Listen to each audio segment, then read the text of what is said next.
మీకు దుఃఖం వస్తుంది. అసలు ఈ భాష ఆ సోషల్ మీడియాలో పెట్టినట్టు ఒకసారి చూడండి అధ్యక్ష. 2014-15లో కొత్తగా ఎమ్మెల్యేలు ప్రమాణ స్వీకారం చేసినప్పుడు TV9లో ABNలో ఏదో వెటకారంగా ఒక చిన్న సన్నివేశాన్ని వేస్తే వాటిని సంవత్సరం పైన ఈ రాష్ట్రంలో బ్యాన్ చేసిండు అధ్యక్ష. రవి ప్రకాశం జైల్లో పెట్టాను, కృష్ణ మాదిగని జైల్లో పెట్టాను, చాలామంది జర్నలిస్టులు. ఇవాళ జైలుకు పోయిన అమ్మాయి కూడా SC/ST కేసులు ఆ రోజు ఎస్సీలను అవమానించింది, జైలుకు పోయి వచ్చిన అమ్మాయి. ఎవరు జర్నలిస్ట్ అని నేను అడగదలుచుకున్న అధ్యక్ష, జర్నలిస్టులని వేదిక మీద నుంచి INPR లేకపోతే DAVP ఆమోదించిన పత్రికలు ప్రసార సాధనాలు వాళ్ళు ఇచ్చే ID కార్డులు ఉన్నోళ్ళు జర్నలిస్టులా? ఎవడు పడితే వాడు ఏదో ఒక ట్యూబ్ పెట్టుకొని మమ్మల్ని ఇష్ట రాజ్యంగా అధ్యక్ష. ప్రజా జీవితంలో ఉన్నాం కాబట్టి నిజంగా ఓపిక పడుతున్నాం అధ్యక్ష, రక్తం మరుగుతుంది. ఏంది భాష అది అధ్యక్ష? కుటుంబ సభ్యులను అంతేసి మాటలు అంటుంటే అసలు మీరు మనుషులా అని నేను వాళ్ళని అడగదలుచుకున్నా అధ్యక్ష. మీకు భార్య బిడ్డలు లేరా? తల్లిదండ్రులు లేరా? మీ అమ్మనో నీ చెల్లినో నీ భార్యనో ఈ రకంగా మాట్లాడితే నువ్వు ఇంతవా అని నేను అడుగుతున్నా. ట్విట్టర్లో పెట్టినోని, అరెస్టును ఖండించినోని. నా భార్య నా బిడ్డను తిడితే నాకు నొప్పి అవుతుంది, కానీ నీకు ఒక ఆడపిల్లను అవమానిస్తుంటే నీకు నొప్పి కావా? ఏ సంస్కృతిలో ఉన్నారని నేను అడుగుతున్నా అధ్యక్ష. తోడుకలు తీస్తే అధ్యక్ష, ముఖ్యమంత్రిగా చెప్తున్న ఒక్కనొక్కని బట్టలు పదేసి రోడ్డు మీద తిప్పిస్తా అధ్యక్ష. రాజకీయాల ప్రజా జీవితంలో ఉన్నది మేము.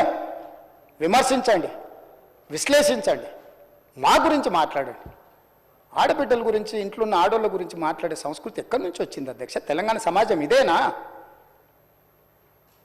రజాకర్లకు, నిజాంలకు, భూస్వాములకు, పెత్తందారులకు వ్యతిరేకంగా పోరాటం చేసిన స్ఫూర్తి ఓ రామ్జీవ్ గోండు, కొమరం భీమ్, ఓ చాకలి ఐలమ్మ, ఈ ప్రాంతంలో దొడ్డి కొమరయ్య, ఓ సర్దార్ సర్వాయి పాపన్న గౌడు ప్రాతినిధ్యం వహించిన ప్రాంతం ఇది అధ్యక్ష. ఇది ఒక చైతన్యమైన ప్రాంతం. ఈ చైతన్యమైన ప్రాంతంలో ఎదిరించి నిలబడ్డాడు మునగాడు. ఆధిపత్యాలకు వ్యతిరేకంగా నిలబడి కొట్లాడిన గడ్డ ఇది.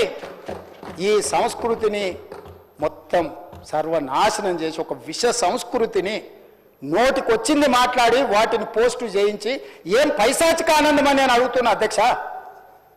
వాళ్ళు తిట్టిన తిట్లకు నా పేరు తీసి మీ పేరు రాసుకోండి. ఆడ మీకు అన్నం తినబుద్ధి అవుతుందేమో నేను చూస్తా. తెలంగాణ రాష్ట్ర ముఖ్యమంత్రి అయితే బలహీనం అయిపోయినట్ట అధ్యక్ష? అట్లా అనుకుంటుర్రా? ఓపిక పట్టిన అధ్యక్ష, నేను మర్యాదకుంటున్నా. మీకు ఎంతమంది ఉన్నారో తెలియదు.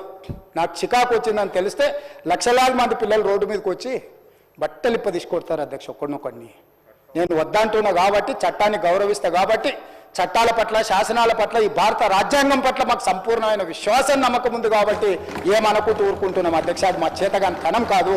చంద్రశేఖరరావు గారు నీ పిల్లలకు చెప్పు, ఇది మంచిది కాదు, నువ్వు అనుకుంటున్నావేమో ఇట్లా ఏదో చేస్తే మానసికంగా కుంగదీసి దెబ్బతీసి రాజకీయంగా ప్రయోజనం పొందుదామని నువ్వేమైనా కలలుగా అంటే నువ్వు అనుకుంటున్నావేమో. అట్లా కుదరదు చంద్రశేఖరరావు.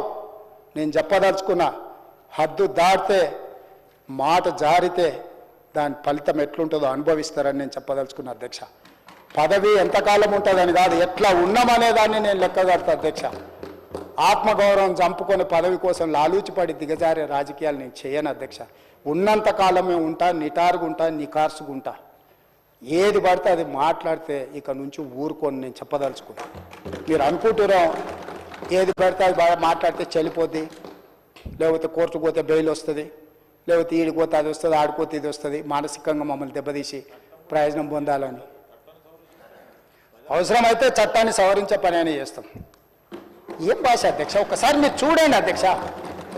ఆడపిల్లలు ఆ రకమైన భాషను వాడి ఆడపిల్లలే వాళ్ళ ప్లాట్ఫామ్లలో పోస్టింగ్ చేస్తే ఇది మంచిదా అధ్యక్ష? ఏం సాంప్రదాయం? తెలంగాణలో ఇట్లాంటి సాంప్రదాయం ఎప్పుడైనా ఉందా అధ్యక్ష? తెలంగాణ ఉద్యమ సందర్భంలో కూడా అంత పెద్ద ఎత్తున భావోద్వేగాలు ఉన్నప్పుడు కూడా ఇలాంటి భాషా ప్రయోగం జరగలేదు అధ్యక్ష. ఇదెక్కడి వింత పోకడలు, పైశాచిక ఆనందం అధ్యక్ష? వీటిని క్షమించే సమస్యనే లేదు అధ్యక్ష. నేను స్పష్టంగా చెప్పదలుచుకున్నా. చంద్రశేఖరరావు గారు వినండి, మీ పిల్లలకు బుద్ధి చెప్పండి. ఇలాంటి సాంప్రదాయం, సంస్కృతి భవిష్యత్ తరాలకు ఇవ్వదలుచుకోలేదు. దీన్ని ఇక్కడనే పాతరేయదలుచుకున్నా. ఉప్పు పాతరేస్తే ఇట్లాంటి సంస్కృతిని మీరు ప్రోత్సహిస్తే ఎవరిని వదలను. ప్రజాస్వామ్యయుతంగా ప్రతిపక్షంగా మీరు మాట్లాడండి, చెప్పండి, విమర్శించండి. దాన్ని సరిదిద్దుకోవడానికి మా ప్రభుత్వం సిద్ధంగా ఉంది, గౌరవిస్తాం. భారతీయ జనతా పార్టీ కూడా మా ప్రతిపక్ష పార్టీ. వాళ్ళ కేంద్రంలో అధికారంలో ఉండరు, ఆ అధికారాన్ని మన రాష్ట్రానికి ఉపయోగించేదానికి చేస్తున్నాం. అందుకే అధ్యక్ష తమరు కూడా అక్కడి నుంచి ఆదేశాలు ఇవ్వండి. దీని మీద చర్చ జరగాలి. మీడియా మిత్రులకు కూడా నేను అడుగుతున్నా, మీ సంఘాలు ఏవైతున్నాయో సంఘాల నాయకులను కూడా అడుగుతున్నా, ఎవరో జర్నలిస్టులు లిస్ట్ ఇవ్వండి. జర్నలిస్ట్ అనే పదానికి డెఫినేషన్ ఏందో ఇవ్వండి, ఆ లిస్ట్ ఇవ్వండి. ఆ లిస్టులో ఉన్నోళ్ళు ఇట్లా తప్పు చేస్తే ఏం శిక్షిస్తారో మీరు నిర్ణయించండి. ఆ లిస్టులో లేనోడు జర్నలిస్ట్ కాడు, జర్నలిస్ట్ కానోడిని క్రిమినల్ కిందనే చూస్తాము. ఆ క్రిమినల్స్ని ఎట్లా జవాబు చెప్పాలనో గట్లనే చెప్తాం. ముసుగేసుకొని వస్తే ముసుగు ఊడవీకి బట్టలు గుడ్డలు ఊడదీసి కొడతా అని చెప్తున్నా. నేను తమాషా చేయొద్దు. నేను కూడా మనిషిని, నాకు చీమునెత్తురుంది.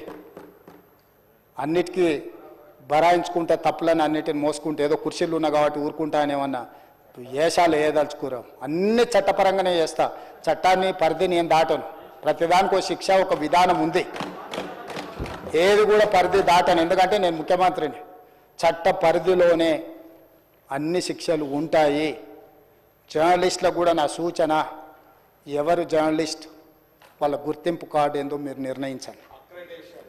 అది ఏదో ఏ లైన్ మీరు చెప్తారో చెప్పండి, వాళ్ళని మినహాయిస్తాము. మిగతా వాళ్ళు మాట్లాడేదాన్ని విశ్లేషిస్తాము. వాళ్ళందరి గురించి చర్చ చేద్దాం. అవసరం అనుకుంటే తమరు అనుమతిస్తే నాకు ఒక రోజు దాని మీద చర్చ పెట్టాలని ఉంది సభలో. అధ్యక్ష, సభా నాయకుడిగా నా రిక్వెస్ట్ మీకు ఒకటే, ఈ విశృంఖలత్వాన్ని ఆపాలి.